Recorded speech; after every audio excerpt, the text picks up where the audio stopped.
Hey, this is Father Steve, Episcopal Priest, serving here in the Episcopal Diocese of Maryland.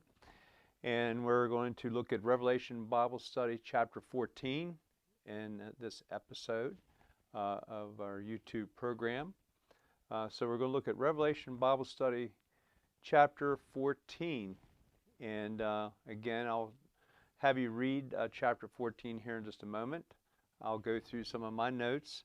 And then we'll use N.T. Wright's book that we use as the questions come out here, Revelation, 22 Studies for Individuals and Groups by N.T. Wright. So go ahead and read chapter 14 of Book of Revelation, and we'll come back with my notes, and then we'll go into the book here.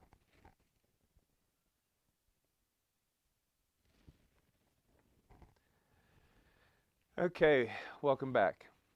So, Revelation chapter 14, the vision of the Lamb with his own. Chapter 14 is a series of 3 visions. These 3 visions are intended to reassure the faithful of ultimate victory and vindication. The Church of God will survive the fury of brutal and hostile powers. Mount Zion. Zion is the throne of Yahweh, the holy mountain of the Messiah King, and we hear about this also in Psalm chapter 2, verse 6. Again, we revisit that 144,000. Again, we see this number. It is symbolic. The 144,000 are described as virgins, meaning they did not fall into the trap of the devil. Verse 7, fear God and give him glory. This is seen as an invitation to take advantage of the final reprieve by doing penance before the great day of God Almighty. So I look at this, that people are given a warning and maybe a chance to make things right before God, or given another chance. Then we look at verse 8. Again, we see Babylon. Remember, this is a symbolic name for Rome. We in the Apocrypha, 2nd Esdras, chapter 3, verses 1 through 2, the Apocrypha, the Deuterocanonical books, we hear about this. Jerusalem was destroyed by Babylon in 586 Common Era, BCE, and also Jerusalem was destroyed by Rome in 70 CE. And even though the book will only go through the questions through verses 1 through 13, but we'll look through verses 14 to 20, the eschatological harvest, the final judgment of God, the wicked will be assembled for destruction. Okay, so let's take a look at the questions here from N.T. Wright. And again, in this one, he kind of breaks off at verse 13 and then adds the questions to chapter 15 with the rest of 14. So N.T. Wright has this little intro. He says, on the hill in the distance, I see the little procession, tiny but silhouetted against the sky in a bright Middle Eastern evening. In my country, the sheep are brought from one field to another by people with sticks and dogs. In the Middle East, to this day, the shepherd goes on ahead and sheep follow him or her. They know the shepherd's voice. They also know that they can trust him or her to lead them to pasture, to water, to safety. No sticks or dogs are required. Jesus himself, of course, used this image of the shepherd in the 10th chapter of John's Gospel, and is called to people to follow him as one of the most persistent commands he ever issued. One might almost say that in the Gospels, following Jesus is the basic phrase which describes someone who belongs to Jesus, who believes in him. Example, Matthew chapter 4, verse 19, chapter 8, verse 22, and chapter 9, verse 9. But in John's Gospel particularly, we find some poignant and striking passages on this theme. If anyone serves me, they must follow me, he said in John 12:26. Peter insists that he will follow Jesus absolutely anywhere, to prison or to death, John 13:37 and Luke 22:33. But Jesus solemnly warns him that he will in fact deny that he even knows him. All that is in the background as we find in the definition of the Lamb's elite warriors, the sentence, they follow the Lamb wherever he goes, verse 4. So, and that's we see that.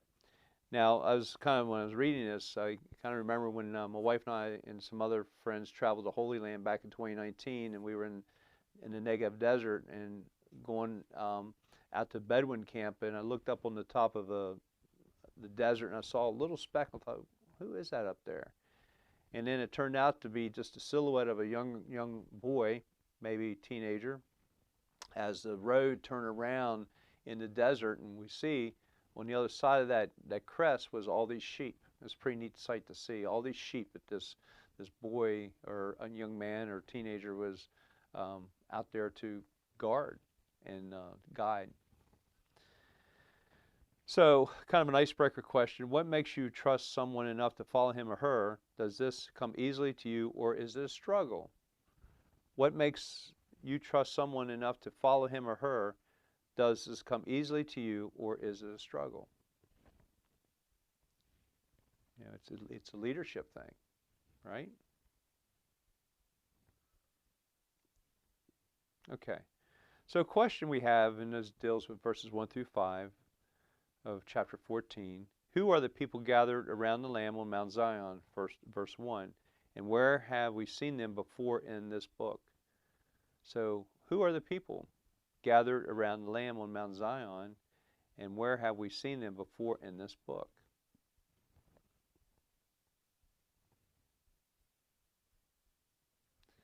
Okay, question.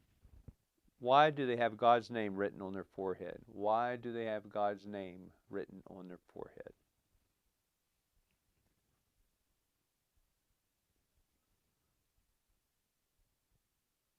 Okay, another question. Why is this crowd said to be first fruits for God and the Lamb? Why are they called first fruits for God and the Lamb?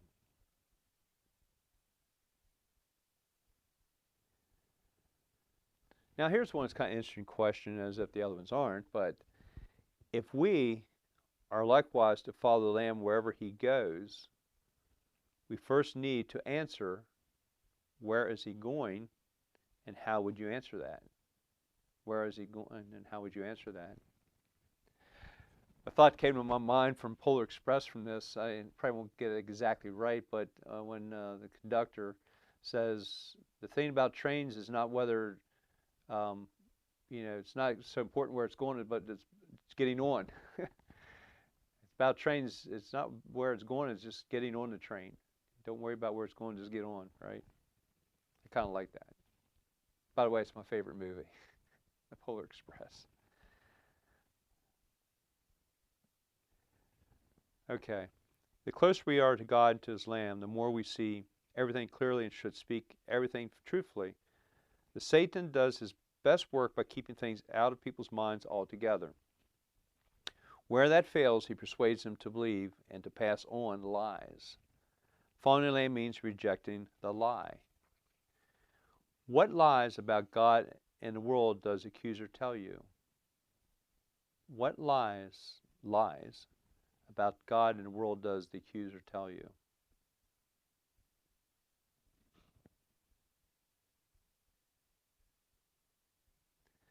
Question. How might we resist these lies and follow the Lamb in truth and faithfulness? How might we resist these lies and follow the Lamb in truth and faithfulness? Well, I will tell you, I think the best way to do is be in church. I maybe sound kind of biased on that, but that's what I would say. Be with a community of believers. Is it foolproof? Maybe not. But it has a better percentage of getting things right for you than those who do not find themselves in a church with a community of believers. Okay, verses 6 through 13 of chapter 14. What is the eternal gospel? The good news that what is the eternal gospel? The good news that the first angel announces to tell all the people of earth. And you see this in verses 6 through 7. What is the eternal gospel? The good news.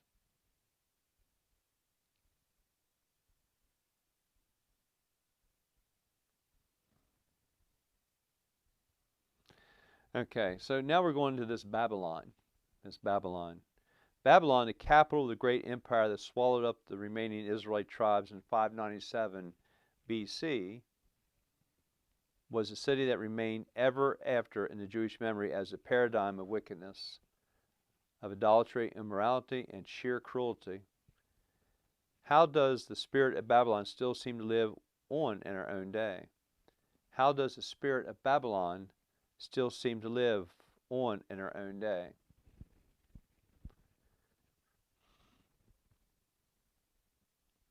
Now, this is one of those questions that could probably go multiple directions, and some may get political on this or whatever.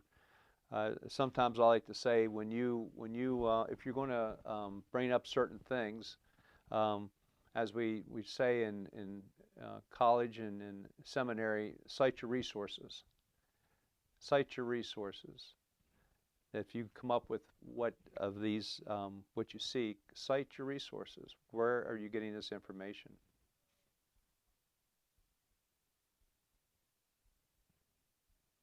Okay, a few more questions. What judgment does the third angel pronounce on those who are implicated in the monstrous evil of Babylon? Verses 9 through 11. What judgment does the third angel pronounce on those who are implicated in the monstrous evil of Babylon?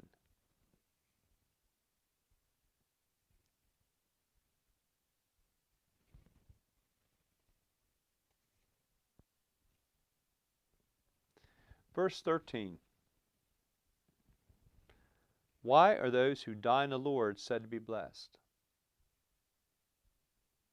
Okay, I'll repeat that. Why are those who die in the Lord said to be blessed? And that's verse 13. And I have one more question here from N.T. Wright. I say, he doesn't do all the 20 verses in this section. He'll pick that up in chapter 15. But he says, and this question comes from verse 12.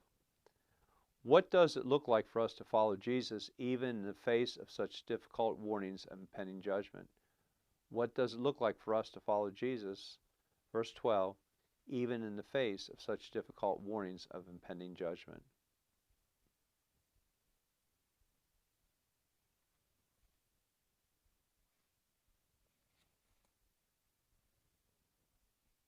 Okay. Now,